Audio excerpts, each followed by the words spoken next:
ኢትዮጵያ ተስፋ አላት። ምንም ጥርጥር የለውም። ኢትዮጵያ ትበለጽጋለች።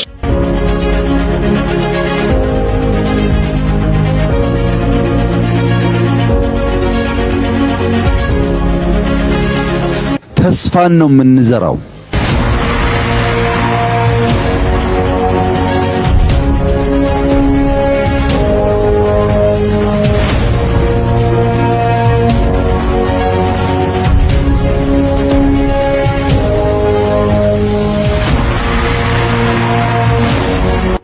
የዛሬ 6 ዓመት ማክሲመም ኢትዮጵያ በአፍሪካ ሁለተኛ ትልቁ ኢኮኖሚ ትሆናለች።